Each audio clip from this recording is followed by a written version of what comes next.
everybody. Happy Valentine's Day. It's coming up pretty soon, so I've got my favorite Valentine's Day book for you today. Somebody Loves You, Mr. Hatch. And this one is written by Eileen Spinelli, and the pictures are by Paul Yalowitz. I love this one. Mr. Hatch was tall and thin, and he did not smile. Every morning at 6:30 sharp, he would leave his brick house and walk 8 blocks to the shoelace factory where he worked. At lunchtime, he would sit alone in a corner, eat his cheese and mustard sandwich, and drink a cup of coffee. Sometimes he brought a prune for dessert. After work, he would make 2 stops: at the newsstand to get the paper, and at the grocery store to buy a fresh turkey wing for his supper. After supper, he read the paper, took a shower, and went to bed early. He keeps to himself. That is what everyone said about Mr. Hatch. He doesn't have very much going on. One Saturday, when Mr. Hatch stepped onto the porch with his dustpan and broom, he got a surprise: a package wrapped in brown paper. He had never spoken to the postman before. "Thank you, Mr. Goober," he said. Mr. Goober smiled. "You're welcome. I always enjoy delivering packages." Mr. Hatch tore the brown paper off. Inside was a white box, which he opened to find another box. This one was heart-shaped, all satiny red, with a pink bow on top. It was filled with candy. Something fluttered to the porch floor. It was a little white card. He picked it up. It said, "Somebody loves you." Only then did he remember that this was Valentine's Day. So somebody sent him a secret box of candy. They didn't sign the card, so he doesn't know who it's from. But look how big that box of candy is. My goodness. Mr. Hatch wondered and wondered, now who would send this to me? He was all alone. He had no friends, and yet someone had sent him a Valentine. Who? He put the box on the coffee table and tried to do some dusting, but every time he left the room, he had to keep peeking to see if the box was still there. He dusted, and the dust cloth seemed to whisper, "Somebody loves you, somebody loves you." At last, he flung the dust cloth away and exclaimed, "Why, I've got a secret admirer!" And then he did something he had never done before. He laughed. He laughed and danced and clapped his hands, and then he took a piece of candy from the box and ate it. So look how happy he is now that he knows that somebody loves him. He is dancing now. Mr. Hatch changed his shirt and found some old aftershave in the bottom drawer. He splashed it on his face. He picked out a yellow tie with blue polka dots and put it on. And then he went for a walk. Maybe, he thought, I will meet the person who sent me the candy. Of course, no one had ever seen Mr. Hatch wearing a tie or smelling of aftershave or smiling, so he got a lot of attention. Mrs. Weed tripped over her dog. Mr. Dunwoody nearly fell off his ladder, and little Tina Finn spilled all the toys out of her wagon. Mr. Hatch waved hello to them. So they don't recognize him when he's all dressed up and smiling, because he never smiled before. On Monday, it was back to work. At lunchtime, Mr. Hatch sat in the middle of the cafeteria. He spoke to everyone and passed out chocolates from his heart box. On the way home, as usual, he stopped at the newsstand. Mr. Smith handed him the usual newspaper. "I think I'll have a pack of mints," said Mr. Hatch. "Not as usual." Mr. Smith was shocked. "Was that you speaking, Mr. Hatch?" "Indeed, it was," said Mr. Hatch. "I said I would like a pack of mints, and if you don't mind my saying so, Mr. Smith, you don't look very well today." Mr. Smith recovered from his shock to reply, "You're right. I don't feel very well. I have a cold. I was supposed to go to the doctor's this afternoon, but the stand has been so busy I haven't had the time." Mr. Hatch smiled. "Why, I'd be happy to watch the stand for you while you go." Mr. Smith could hardly believe his ears. "You would?" he said. "Certainly. Just show me what to do."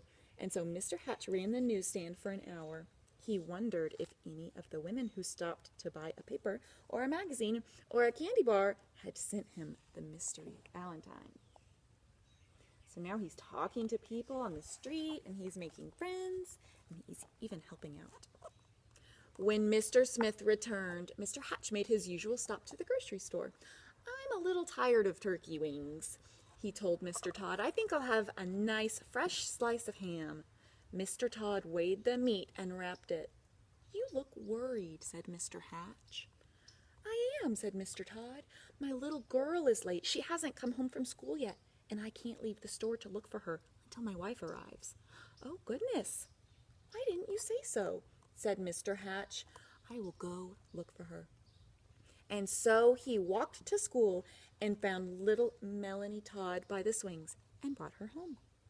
Thank you, said the grocer. "Any time," said Mr. Hatch. After supper, Mr. Hatch did not bother to read the paper. He decided to bake brownies instead. It would be nice to have brownies to share the next day with the people at the shoelace factory. As he baked, the warm chocolate smell of brownies floated through the neighborhood. Children gathered round Mr. Hatch's house, sniffing the air. "Well, I suppose the factory can wait," said Mr. Hatch as he looked out the window, and he brought out 2 platefuls. "Now, what are brownies without some lemonade?" he said, and he stirred up a nice cold pitcher. When the parents came to gather their children, they had some brownies too. It turned out to be a picnic in Mr. Hatch's backyard.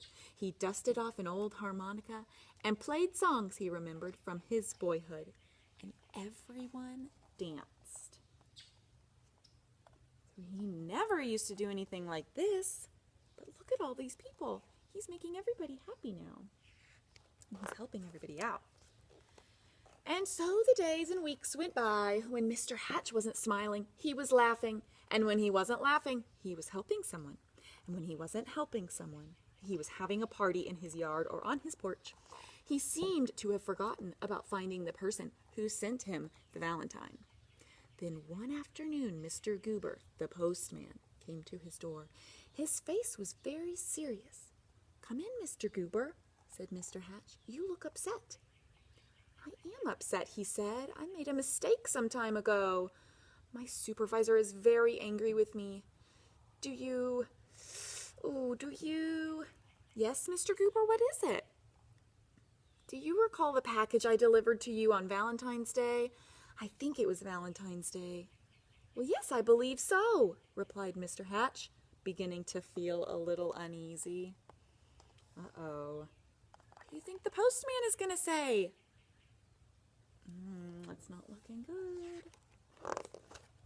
"I don't suppose you still have it," said Mr. Goober sadly. "As a matter of fact," said Mr. Hatch, "I still have the box. The candy is gone, though." "Why do you ask?" The postman took a deep breath. "I'm afraid I delivered it to the wrong address. It was supposed to go to another house." Mr. Hatch recalled tearing off the brown paper. It had never occurred to him to look at the address. He fetched the heart-shaped box and the pink bow and gave them to the postman. "I do hope your supervisor won't be too angry with you now." The postman was heading down the sidewalk when Mr. Hatch called from the porch. "Mr. Goober, I forgot something." And he gave the postman the little white card. Remember, it said, "Somebody loves you." Oh, and look at how sad Mr. Hatch is. He's got a little tear on his cheek. It was delivered to the wrong person. Alone in his living room, Mr. Hatch sighed. Nobody loved me after all. Then he read the paper, took his shower, and went to bed early. The next morning at 6:30 sharp, Mr. Hatch left his brick house and walked 8 blocks to the shoelace factory. At lunchtime, he sat in the corner by himself, ate his cheese and mustard sandwich, and drank a cup of coffee. So he doesn't look so happy. He's not laughing anymore. He's not smiling. He's not helping anybody. It's back to the way he used to be. After work, he stopped at the newsstand for his paper, but he did not speak to Mr. Smith. And when he ordered his turkey wing from Mr. Todd, he did not smile, nor did he pat little Melanie Todd on the head, or bake brownies, or have picnics, or parties, or play his old harmonica anywhere. Do you see all of the people? They're looking so confused. Why is Mr. Hatch acting this way? So remember, they got used to him being happy and smiling and laughing and helping, but he's not doing any of those things anymore. Everyone whispered, "What is wrong with Mr. Hatch?" Mr. Goober, the postman, told them. "We love Mr. Hatch," insisted Mr. and Mrs. Dunwoody. "He gave us flowers for our garden. He helped us mend our back fence."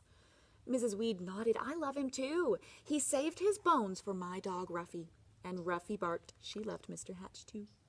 Mr. Smith told everyone how Mr. Hatch had watched his newsstand so he could go visit the doctor. And Mr. Todd told everyone how Mr. Hatch had found his little girl. All the children in the neighborhood remembered Mr. Hatch's wonderful brownies and lemonade. And most of all, his laughter. "Poor Mr. Hatch," they said. "What can we do?" Then Mr. Goober announced, "I have an idea." Let's see what that idea is. On Saturday morning, Mr. Hatch woke up to a bright and sunny day. He put on his old overalls and went out to the porch with his dustpan and broom. He couldn't believe his eyes. All over the porch were red and white hearts and pink bows. There were boxes of candy on the chairs and yellow streamers from the ceiling. And sticking up out of his mailbox was a shining silver harmonica. The front yard was filled with people, happy, smiling people. They were holding up a huge sign, and with hand-painted letters, it said, "Everybody loves Mr. Hatch." Look at all those people! And they decorated. And look at his face. Boy, is he surprised. He didn't expect to wake up to all those people. Mr. Hatch dabbed a tear with his handkerchief. "I do believe somebody loves me after all." And then he smiled, and then he laughed, and then he hurried down to be with his friends. The end. So he made all kinds of friends in his neighborhood, and turns out everybody loved him. And they showed him, and then he was happy again. All right, I hope you loved Somebody Loves You, Mr. Hatch, just like I do. And have a happy Valentine's Day. I'll be back another time with another story. Bye, everybody.